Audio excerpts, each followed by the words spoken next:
Where's my D20? Gobbo!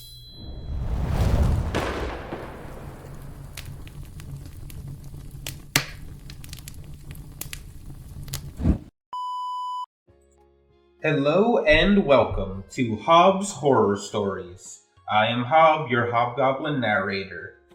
Today we have a great TTRPG horror story for you. Wait, where's my story at? Gobbo, did you move it? What? No. Why are you blaming me? Because usually it's you who moves my stuff. What? No, I only take dice. I got standards. Alright, well, can you at least help me find it? Fine, I'll help you look. Here it is, in the toaster. Why do we have a toaster? We live in a cave. What? I don't know, your guess is as good as mine. Well, at least it's here.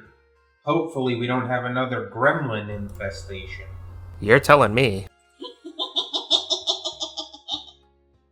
I say we just ignore that one. Yeah, I don't want to deal with that right now. Let's get back to the story. Just get the spray bottle. You never know. Absolutely.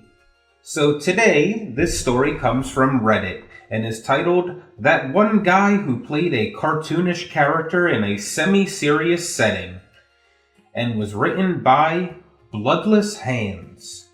Let's begin.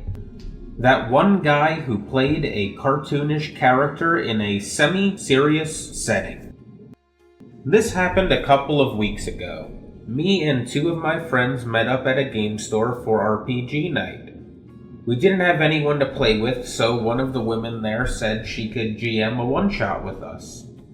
She just needed a fourth player. One of the guys working at the shop, named Greg, said he was available and joined. I've barely talked to him, but he comes off as somewhat rude, making snarky comments about people or systems he barely knows about. But I thought, if he's an okay player, I don't care. A little thing that I want to talk about real quick is to always be kind to everyone. Just because someone likes a different game than you do, it's not a reason for you to judge them or think less of them. Everyone's entitled to their own opinion. Back to the story. We all play a murder mystery, but we are supposed to play pretty normal high schoolers. Maybe slightly exaggerated, like in a horror movie, but not like an American Pie parody. We all make our characters: a jock, a cheerleader, a math nerd, and Greg makes a slacker. Fine. We start playing and immediately Greg puts on a Gollum-esque weird voice whenever he speaks. Everything he says is some cryptic shit, not at all fit for a high schooler, or for anyone who's not a goblin. I take a little bit of offense to that. He leans into being overly creepy in every situation. This game is set in a locked-in school, and you could tell GM struggles to find a motivation to keep us in the same room as Greg. His character smells, keeps a pet cricket in his pocket that chirps and scares people. He makes sure that this happens, it's not the GM's idea. And anything our characters say to him is bent into some weird serial killer creepy stuff. What's your name, so I know what to put on your grave? He takes over so much that one of the other players barely got to say anything. It's all Greg's creepy adventure. It's very hard to play off of as any somewhat normal character against this one. How is your average jock supposed to talk to a sexual harassment Gollum in a world that's supposed to be just a teen murder mystery? In a movie, my character would have punched him, but that's also not fun to play. We played for 3 hours and only found the first murder victim when it was only 30 minutes left of the session. We won't be playing again. He's one of the people arranging the RPG nights, so I really thought he would be a better player. He won't be invited to any of my campaigns. Is there a word for this type of player? Just curious. Yes, OP, there is a name for these kind of players. Whether you call them sabotagers, hijackers, or just simply problem players, they like to show up into games and not really play to have the fun of everyone in mind. They mostly join these games for their own amusement, and they don't really care how much they ruin everyone else's fun. Yes, playing as Gollum can be a blast. I loved getting to do the voice of him during this video. But there's a time and a place for everything, and make sure that you're not ruining the fun of the players around you by trying to have your own fun. I think that wraps it about up for this story. Due to how short that first story is, I do have a surprise for everyone. We're doing another one! This next story also comes from Reddit, from RPG Horror Stories. The author of this is Master Figamus, and the title is Friend Asks Me to DM so he can flirt, then tries to cancel the game when he gets rejected. This happened almost 10 years ago, but I was thinking about it today. D&D 5e had just come out, and I had just started playing when a friend of mine asked me if I could run a game for him and a few of his friends. I'd known him for a year or so, but I had never met any of the other players. It was my first time DMing, so I went out and bought a DM screen and then ordered a player's handbook. The plan was a weekly game.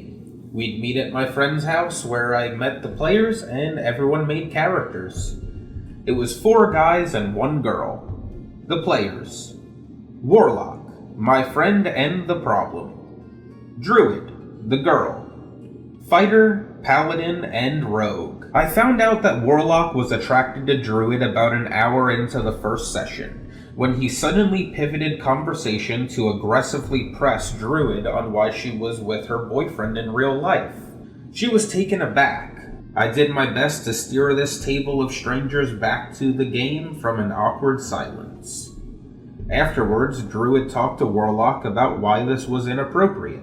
The next session, they walked around town and found quests. All throughout this, Warlock flirted with her character and announced that his character found hers sexy whenever he could. Druid was a halfling, and Warlock was a half-elf, so I said it would be weird. He made a joke about her not needing to go on her knees, so I moved on. We didn't meet the following week, and I was starting to get into DMing, so I took the time to really dig into the game and designed my first dungeon. I put a lot of effort into a haunted mansion. Then the day before the 3rd session, Warlock texts me that he has decided to cancel the game. He felt that the players were flaky and that he could not play with such unreliable people. I told him I wanted to at least run the next session because I had worked really hard on it, but he refused to play, and said I couldn't do it without him because the game was at his house. So, I did it without him. We met somewhere else and one of Druid's friends joined in Warlock's place. They liked my dungeon and had fun, so we continued to run the game. It went on for 3 years, and I still play with 2 of the same players today, 10 years later. As for Warlock, I found out later that he had asked Druid out and had been shot down, prompting him to try canceling the game. Our friendship more or less ended there. I saw him occasionally for a few more months, but he got super weird and possessive. The rest is not really related to RPGs. For all of my listeners out there, please don't use D&D as a way to creep on people or as a way to steal someone from their partner.